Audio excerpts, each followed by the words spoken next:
What are your all-you-can-eat buffet horror stories? One time I went with my parents and some relatives to the Paris buffet in Las Vegas.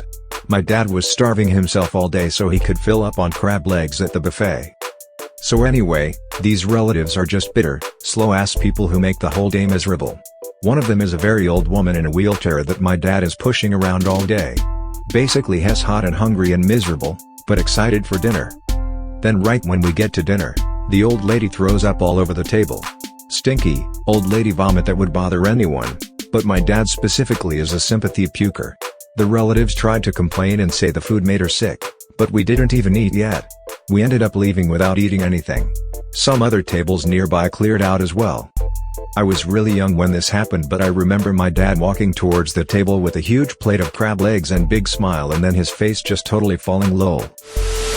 Way back before you needed a Canadian passport to cross the border into the US, my family would make regular trips into Michigan and Ohio.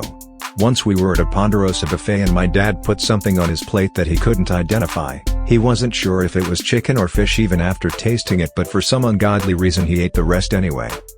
Cut to 20 minutes later and we're all packed into the van listening to my dad loudly vomit repeatedly into a bush in the parking lot. He sounded like someone was forcibly tearing out his insides, and I still remember the sound to this day. People walked right past him and kept going inside. I'll never forget when I was a teenager and working the buffet line at a Ponderosa steakhouse. This morbidly obese child, probably like 8ish, had a plate with a mountain of food. Like some of literally almost everything from the buffet. Mashed potatoes, pizza, chicken wings, jello, pudding, like everything piled on top of each other. So I go up to him, BC it was bizarre, and I'm like, hey, you know you can use a second plate? He said I'm only allowed to have one plate. So like his parents were trying to restrict his diet and he just found a loophole. But if you have a kid with this sort of issue, maybe don't go to a buffet. WTH? Went to a buffet for my dad's birthday one Saturday night. The workers had just brought out the new tray of crab legs and there was a line forming.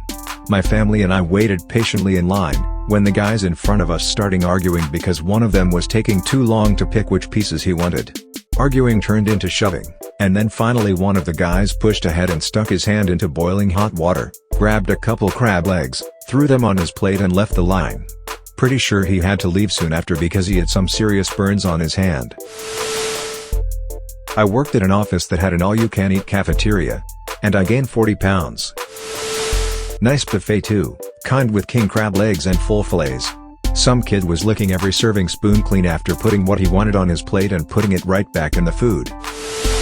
Went to a soup plantation a few years ago and someone literally threw up in one of the soups. On our honeymoon cruise my husband asked for bacon bits for his salad. They said sure, no problem, we'll bring them to your table. We got an entire large soup bowl of real bacon bits.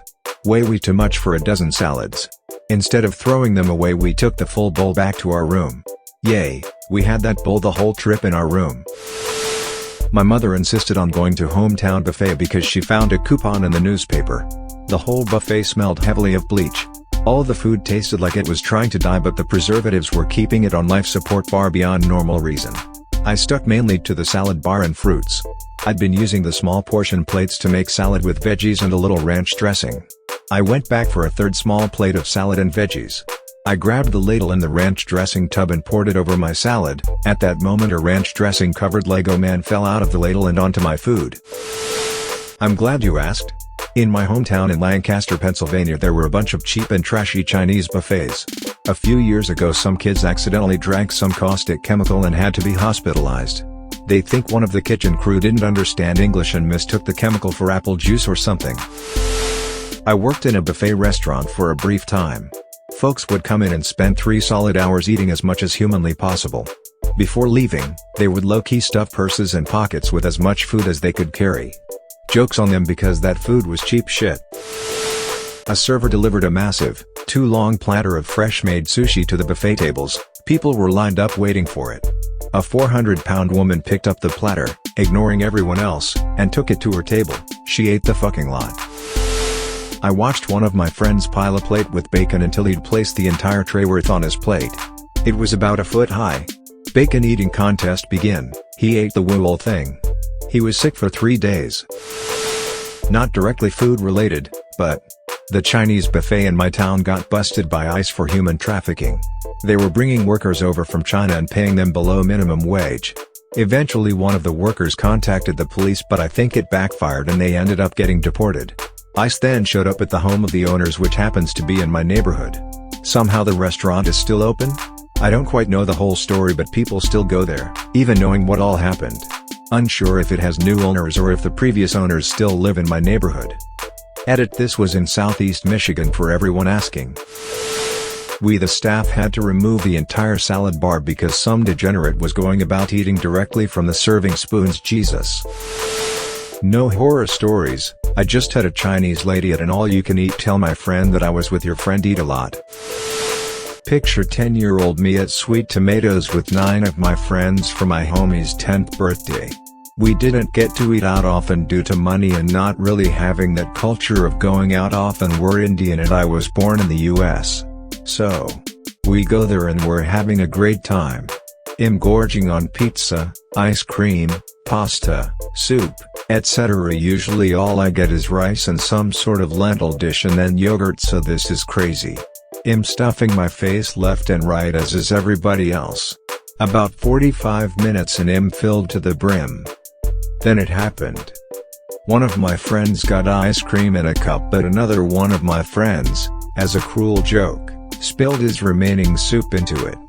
We all had a laugh. Another kid started pouring pepper in. Another kid starts putting his leftover salad in it. Another kid stuffs his muffin into it. Then pesto, garlic sauce, chocolate mousse, etc. etc. they all get stuffed into it. Then my buddy has an idea. How about, they'll pay 10 to take 4 sips. I take this, thinking it'll be easy, due to my reputation for doing gross things for shock value. But now I get money? Easy. I'll take it. I put it up to my mouth and gingerly sniff it. Then it really happened. I felt everything pour out of me. Out of my nose, my mouth, even my ears, I think. Tears stream down my face. I hold a tissue to my mouth and sprint to the bathroom. By the time I get there, my chin is covered in vile green substance, my eyes are bloodshot red, and the tissue is soaked. I vomit at least 4 pounds into the sink, as I couldn't reach the toilet without exploding. But then my saving grace came. A 60-year-old Caribbean uncle, what we called any elder, just started comforting me and standing next to me, handing me tissue after tissue, gently whispering "Yo okay little boy," me day for you in his sultry patois. I finally cleaned up and he gave me a big fat hug. I hugged him back and he whispered in my ear "me day for you," and I walked out. I never saw that Caribbean uncle again, but if you ever see a 70-year-old Islander man in a suit jacket, baggy trousers, and a pair of sandals, tell him I said thanks. When I was an emo middle schooler, my best friend's mom forced me to join Girl Scouts with them. Once she took the whole Girl Scout troop out to a restaurant with a salad bar. I got stuck sitting next to a girl I hated. She was very religious and this was the first time she had ever been away from her mom. She was around 14 and she wasn't allowed to have sugar. She ordered a large strawberry milkshake, chugged it, ate a huge plate full of spinach with ranch on it, and then vomited bright pink vomit all over the table, the floor, herself, and me. The worst part was that we had to sit in the car with her for the 2-hour drive home, holding our breath. I remember going to one a few months ago and there was a lady seated next to my table. I was eating roast beef when she asked me, "Hey, what's that you're eating?" I told her it was roast beef. She said, "Looks good. Mind if I try some?" and proceeded to go cut a piece off of my plate with a fork she had used. "It is good," the lady said. She left to go get some more. I pushed the plate aside and finished everything else. I left to go cut some more roast beef when I see that there's no more roast beef and I see the lady, I kid you not, with about 3/4 all that was left of it on her plate. I just got something else from the food bar. After about 30 minutes, the lady only ate 1/4 of the roast beef before loudly exclaiming, "I'm full." "Excuse me, may I get my check?" The waitress came over and said that she had wasted food and explained that they charged 20% more for wasted food. The lady got really mad and yelled heck no. And I assume she only paid what she was supposed to before the waitress told her she hadn't paid everything. The lady yelled, "This is one she business you guys have." And she finally agreed to pay. On her way out the door, she yelled, "I'm telling all my friends about you guys," and stormed off. People just kind of looked at her and continued on. Being 14 at the time, this had been my first buffet where I actually could eat as much as I want and not have my dad's mother dictate how much I could have. You don't want people to think you're a pig, do you? When I was so thin you could see my bones. I remember loading 2 plates and managing to eat them both, and then when I went back for dessert I went ham on the ice cream, and I found that they had syrup stations for them. These syrup stations had those pumps, like a hand soap bottle, and when I used the first 2, hot fudge and caramel, you had to really slam your fist on them to get even a little bit out. Then, I moved on to the strawberry syrup. With all the might of Thor swinging down Mjolnir, I hammered the strawberry syrup, and what followed was like the scene from The Shining. Red liquid gushed from the pump and splattered spectacularly, on my plate, my sweater, some poor lady next to me, all over the counter and the floor. It looked like I had murdered someone with a shotgun, and I remember standing there in utmost horror. Some people were laughing but a lot of them who saw looked understandably angry, and my mom came up to drag me away to the bathroom and yelled at me for making a mess, but thankfully the staff guy who came over found it funny and told my mom it was okay, it happened before. Every time we went to that buffet I was always warned, not jokingly, unfortunately, about being gentle with the strawberry pump. Not that bad, but I watched my brother clear an entire platter of biscuits and then saw many people walk up to it and go, "Oh." Guy I knew ate 21 pieces of pizza. I went to a Golden Corral one time and I walked in and it smelled like ass and it was filled with crackheads and hobos. There were also these kids running around with no shoes on and eating off the buffet spoons, and the guy who was cooking steak had his sweat dripping onto the grill and steaks. That was my first and last time at a Golden Corral.